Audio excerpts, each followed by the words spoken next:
चलिए क्वेश्चन है हमारा, एक 1.5 मीटर टॉल बॉय है, ये 1.5 मीटर टॉल बॉय हो गया हमारा, ठीक है। अब दूसरा जो हमारा ऑब्जेक्ट है उसके बारे में हो रहा है कि 30 मीटर टॉल हमारी क्या है, ये बिल्डिंग है।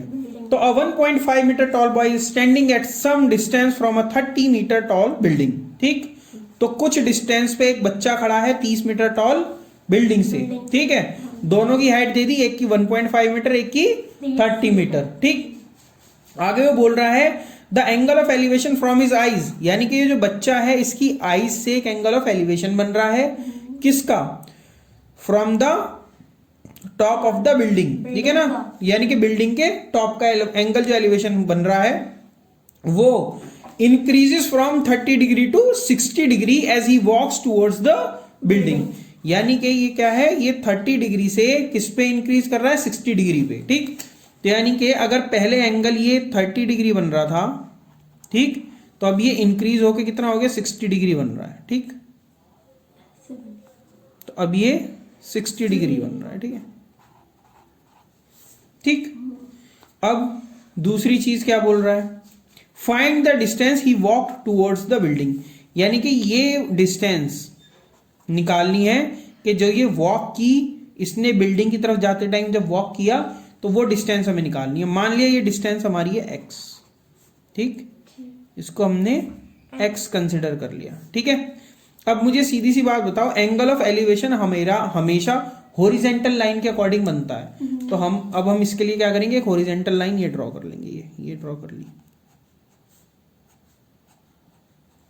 ठीक है। और इसको x-1, हाँ, और जो हमारा बेस है हम पहले बेस को भी ड्रॉ कर लेंगे, ये हमारा बेस हो गया, ठीक है, ये हमारा बेस हो गया, ठीक।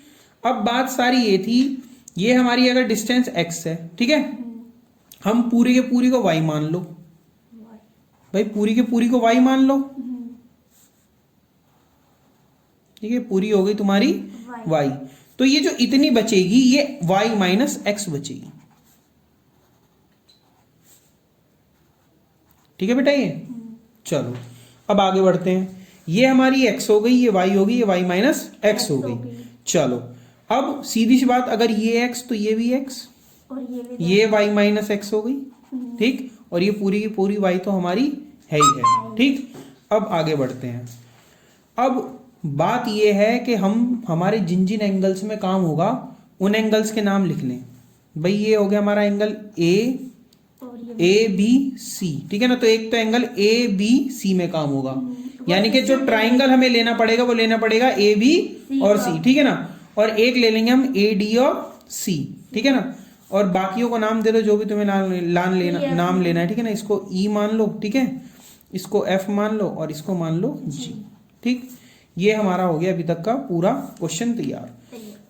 पूरी लैंग्वेज वही सीधे शब्दों में लिखनी पड़ती है, कुछ नहीं।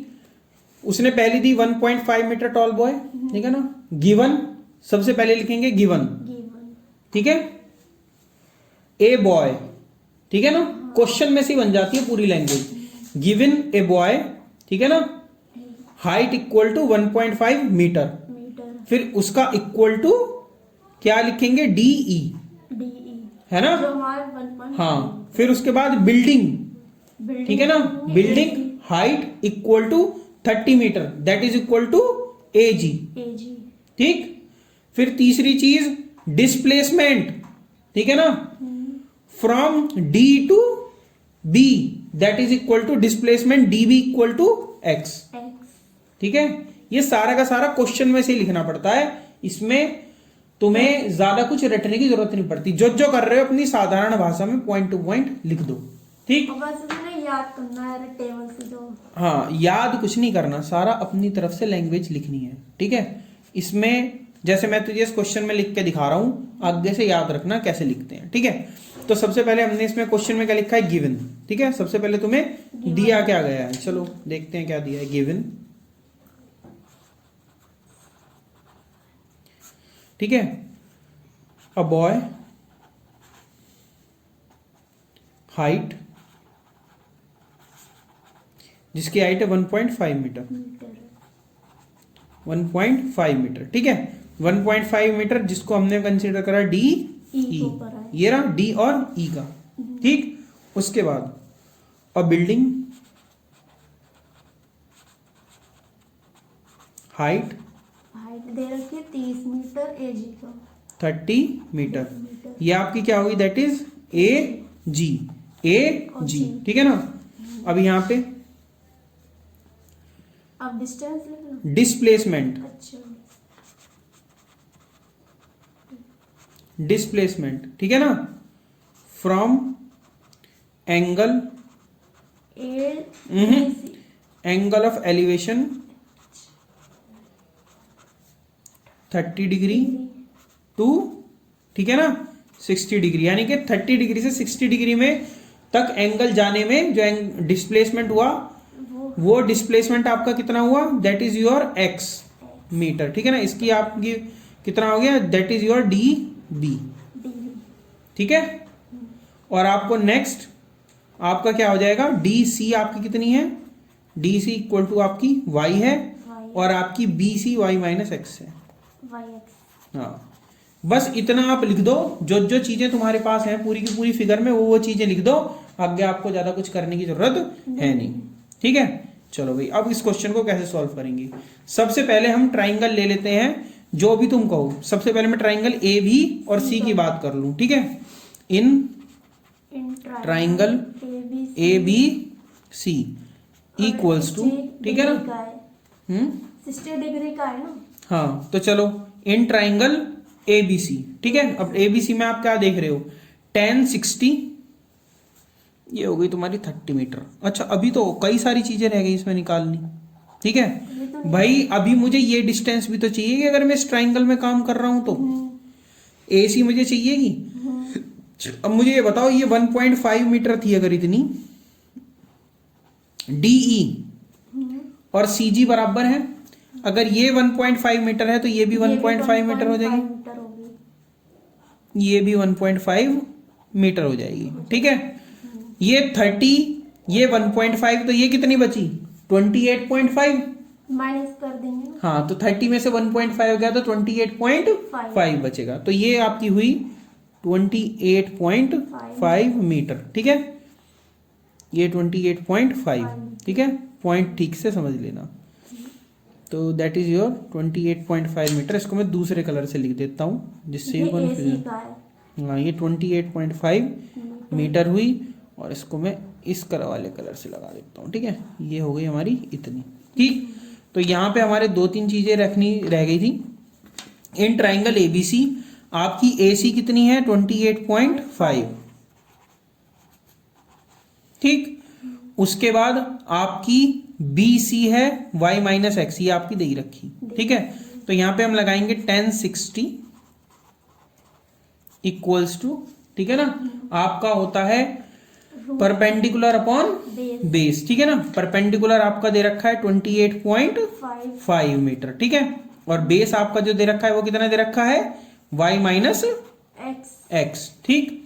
1060 की वैल्यू होती है √3, ठीक। 1060 की वैल्यू हो गई हमारी √3, that is equal to 28.5 upon y minus X, ठीक। अब y माइनस एक्स को √3 के पास ले जाओ, ठीक। चलो, तो अब तुम्हारा क्या हो जाएगा, √3 को या फिर √3 को नीचे ले जाओ, तुम्हारी मर्जी। तो हो जाएगा y minus X equal to 28.5 upon √3, ठीक।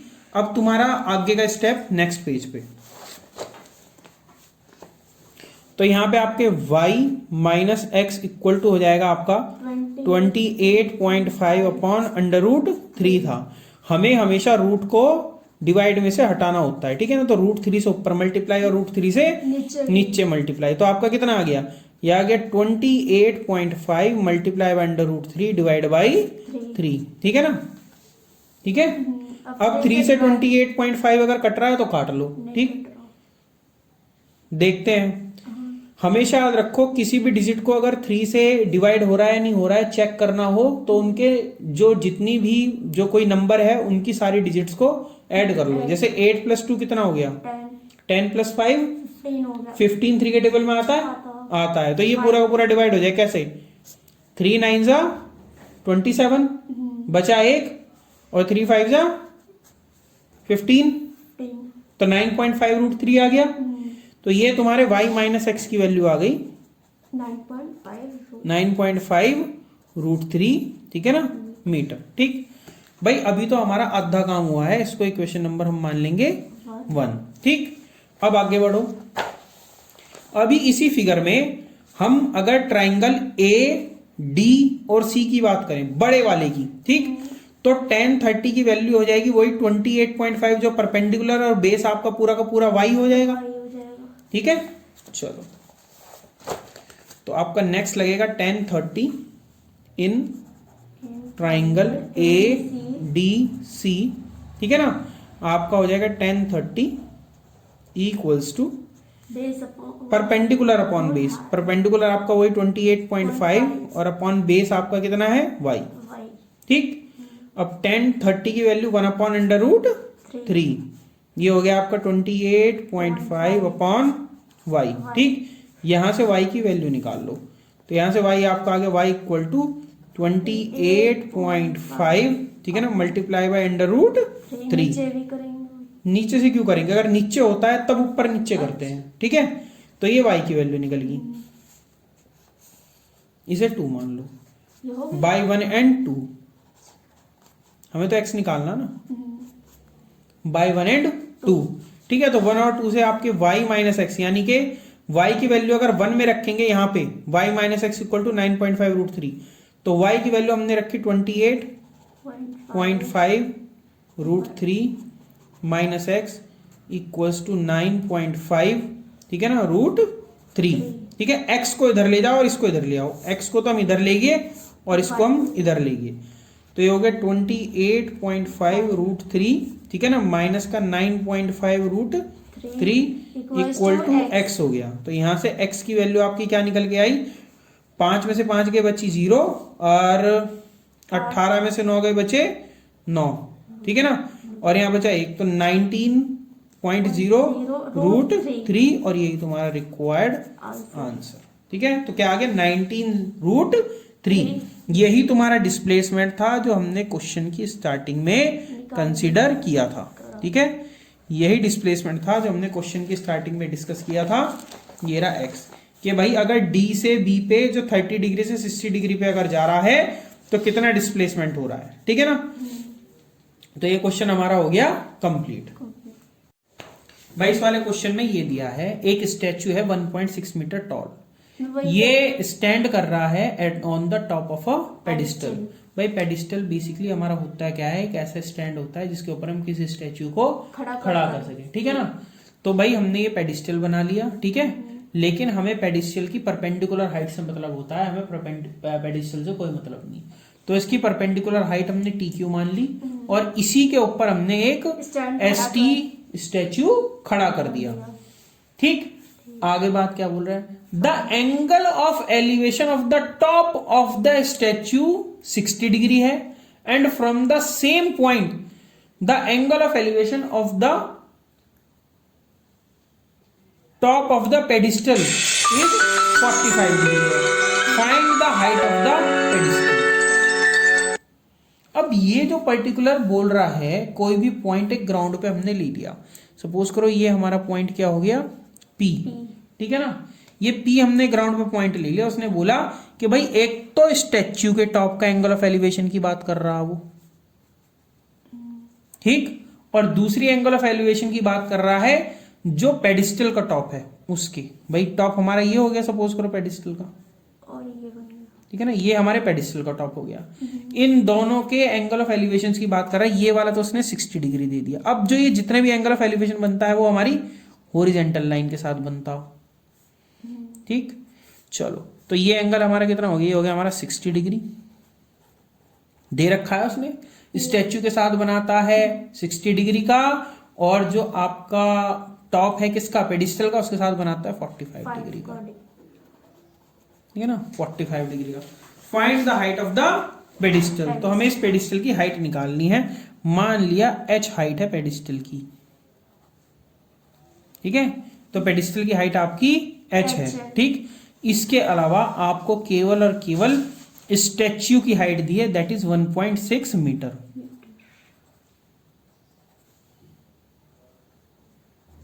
ठीक, अब ये पूरी की पूरी h + 1.6 हो जाएगी, ये पूरी इतनी जो है भाई इतनी 1.6 है, तो उसकी भी हो जाएगी। ठीक है, और इतनी तुम्हारी h है, तो पूरी की पूरी h प्लस 1.6 हो जाएगी।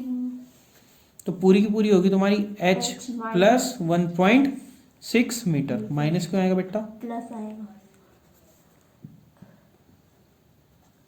ठीक है, आगे बढ़ो। अब इसको आगे कैसे करेंगे क्वेश्चन को सॉल्व, ध्यान देना।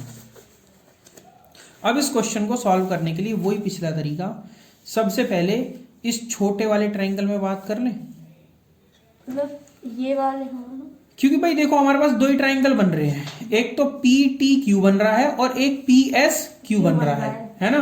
तो पहले हम अब छोटे वाले। हाँ, लेकिन तुम्हें इसके लिए सबसे पहले है ना डिस्टेंस कंसीडर करनी पड़ेगी, वो भी आपको पेडिस्टल से और पॉइंट पी तक की। तो ये वही जैसे हमने पिछले क्वेश्चन में किया था, इसको हम एक्स कंसीडर कर लेंगे। ठीक है, अब तुम अप्लाई करोगे, पहले किसी भी ट्रायंगल को ले लो, तुम्हारी मर्जी है, ठीक है ना। सबसे पहले इन ट्रायंगल, अब इस क्वेश्चन को जब सॉल्व करेंगे तो किसी भी एक ट्रायंगल को पकड़ लो, ठीक। तो पकड़ो in triangle P T Q. चलो पी टी क्यू, हमने ट्रायंगल लिया पी टी और क्यू, ठीक है ना। 10 45 इक्वल्स टू कितना आ गया? 10 45 की वैल्यू आ गई आपकी T Q divide by P Q, perpendicular upon base. T Q आपका कितना था? टी क्यू था हमारा एच था, बहुत बढ़िया। और आपका पी क्यू एक्स आपने कंसिडर कर रखा। और 10 45 की वैल्यू कितनी होगी? 1, ठीक है ना। तो 1 equal to H upon X, cross multiply करेंगे तो x इक्वल टू एच आ जाएगा, ठीक। इसको इक्वेशन नंबर 1 मान लो, ठीक है, सही है। अब फिर बड़े को लेंगे, अब बड़े वाले को ले लो, बहुत बढ़िया, good. In triangle S P Q, good, S P Q, confuse क्यों हो रही है? S P Q. अब लगाओ 10 60, तो एस क्यू इक्वल टू तुम्हारी कितनी होगी? h प्लस 1.6 मीटर हो जाएगी इतनी हाइट। तो भाई ये लिख रखी ना हमने h प्लस 1.6 मीटर, तो ये हो गई तुम्हारी एस क्यू डिवाइडेड बाई आपका पी क्यू। तो ये हो गई तेरी h प्लस 1.6 मीटर, और तुम्हारे पी क्यू कितना हो गया? x तो मतलब पी क्यू होगी ना। ये हो गई पी क्यू, है ना। P Q that is your x, ठीक। अब क्या है? 10 60 की वैल्यू हो गई तुम्हारी √3 equals to h plus 1.6 divided by, अब x इक्वल टू एच दे रखा भाई। इक्वेशन 1 में x इक्वल टू एच हमारा निकल गया ना, तो हमने x की वैल्यू यहाँ पे क्या रख दी? h रख दो, ठीक, बाई 1। इक्वेशन 1 को यूज करा हमने, तो ये हमारा क्या हो गया? h को इधर ले जाओ √3 के साथ क्रॉस मल्टीप्लाई करके, ये हो जाएगा h √3 equals to h plus 1.6, ठीक है।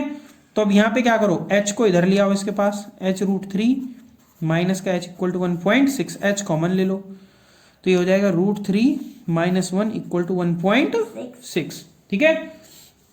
अब आगे बढ़ते हैं। तो अब बात सारी ये आती है, अभी कहाँ हुआ? अभी तो h की वैल्यू निकालनी है हमें, है ना भाई, हमें पेडिस्टल की हाइट निकालनी है ना। तो h आपका क्या हो जाएगा? ये हो जाएगा 1.6 डिवाइड बाई √3 माइनस 1।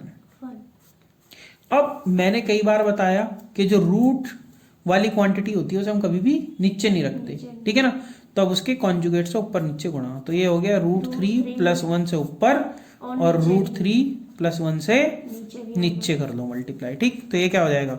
1.6, ये आ गया √3 प्लस 1 डिवाइड बाई, ठीक। अब ये क्या हो गया? a minus B into A plus B, एक फॉर्मूला होता है a minus B into a plus B, that is equal to a square minus B square, ठीक है ना। तो ये फॉर्मूला होता है हमारे पास एक, ठीक है। इसको मैं साइड कर देता हूं। अब क्या हो गया भाई? आपका √3 का स्क्वायर और माइनस 1 का स्क्वायर, तो आपका जो फाइनल आ जाएगा that will be equals to 1.6 √3 plus 1, ये ऊपर वाला एज इट इज, इसे तो हमने छेड़ा ही नहीं, देख 1.6 √3 प्लस 1, ये तो हमने ऐसे कैसे ही लिख दिया, डिवाइड बाई, ठीक। √3 का स्क्वायर कितना हो गया? 9 होगा। √3 का स्क्वायर 3, भाई रूट ये ए पूछना की था ना। रूट ए में मल्टीप्लाई करते हैं तो हमेशा ए आता है। अच्छा √3 आएगा ना। हाँ तो रूट ए की ये अगर पूछ रही थी। हाँ रूट ए में मल्टीप्लाई करते हैं तो हमेशा ए आता है। तो ऐसे ही √3 की √3 में मल्टीप्लाई करेंगे तो आ जाए कितना 3 3 और 3 में से 1 गया तो बचा कितना 2 3 बचेगा। 2 बचे तो यहाँ आ गया 2 और यही तुम्हारा आंसर होगा। आंसर। ठीक है चलो तो ये क्वेश्चन नंबर 7 है इसी एक्सरसाइज का। क्वेश्चन नंबर 7 क्या बोलता है from a point on the ground the angle of elevation of the bottom and the top of a transmission tower fixed at the top of 20 metre high building are 45 and 60 degree respectively find the height of the tower. ठीक तो सबसे पहले उसने एक point की बात करी जो इस ग्राउंड पे है। ठीक है ना। अब इस पॉइंट से कुछ दूरी पे हमारी एक बिल्डिंग है। ठीक है ना। ये बिल्डिंग 20 मीटर हाई है। ये 20 मीटर हाई क्या है बिल्डिंग है। ठीक है। इस बिल्डिंग के ऊपर एक ट्रांसमिशन टावर हो गया। ठीक है ना।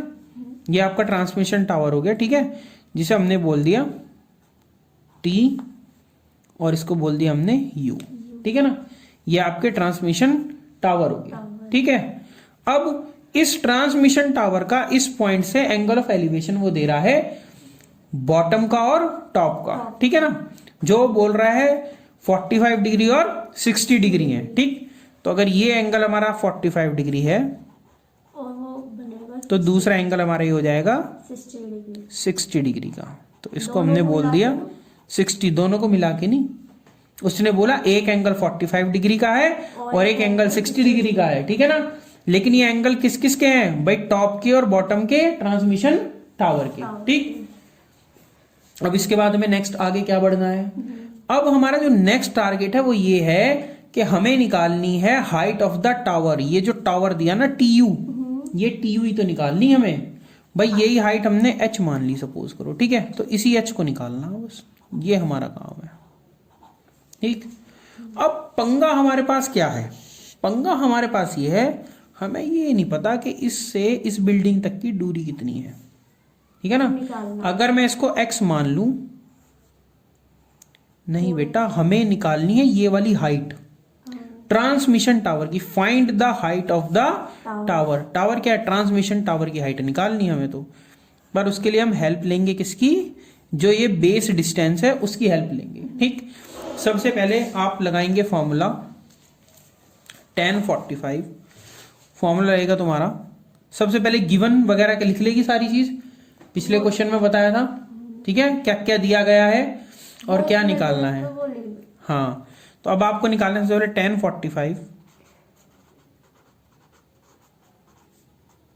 Equals to height. अब अगर आप एंगल की अब पहले आप बात करोगे इन ट्राइंगल यू पी और इसको मान लो क्यू यू पी क्यू की in triangle U P Q. हमने बड़े वाला ट्राइंगल इसलिए नहीं लिया क्योंकि भाई बड़े वाले ट्राइंगल में h+20 आ जाएगी पूरी की पूरी है ना। हमने इसलिए बड़े वाला नहीं लिया। ठीक है तो अब हम क्या करेंगे बेसिकली हमने छोटे वाले ट्राइंगल में tan 45 का फॉर्मूला लगा दिया। आपका परपेंडिकुलर क्या है यू क्यू और बेस हो गया आपका पी क्यू। यू क्यू की वैल्यू है आपकी 20 और आपके बेस की वैल्यू कितनी है x। ठीक है tan 45 की वैल्यू कितनी होगी 1 इक्वल्स 20 अपॉन x। अब क्रॉस मल्टीप्लाई करो क्रॉस मल्टीप्लाई करो तो x आपका कितना हो गया 20 मीटर। ठीक है ये चीज क्लियर। अब तुम्हारे पास x निकल गया। ठीक अब जब तुम्हारे पास x निकल गया अब तुम बड़े वाले ट्राइंगल में लगा सकते हो इन ट्राइंगल। अब बड़े वाले ट्राइंगल में लगा लो। ट्राइंगल आपने कौन सा ले लिया टी क्यू पी वो भी x मान जाएगा ना।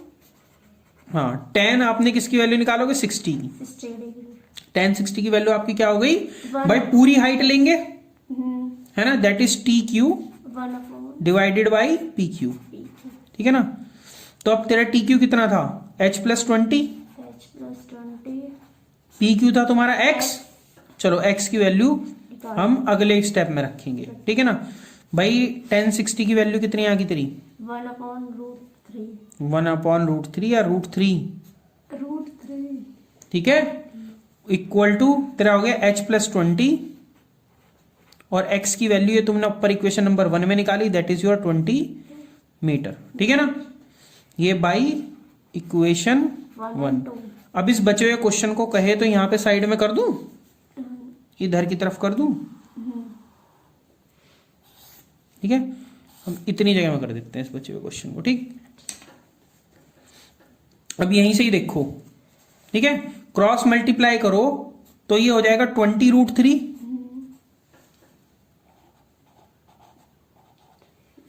इक्वल टू h+20, ठीक। अब h को निकालोगे तो 20 को इधर लेके जाना पड़ेगा, तो h इक्वल टू तुम्हारी कितना आ जाएगी? 20√3 माइनस का 20 और 20 तुमने ले लिया कॉमन, तो तुम्हारा आ गया √3 माइनस 1 अंदर, ये तुम्हारी h की वैल्यू आ गई, ठीक है। तो h की वैल्यू आ गई 20√3 माइनस 1 और यही तुम्हारा रिक्वायर्ड क्या है? आंसर। था नहीं क्वेश्चन आसान? ठीक है, क्वेश्चन में कोई दिक्कत तो नहीं?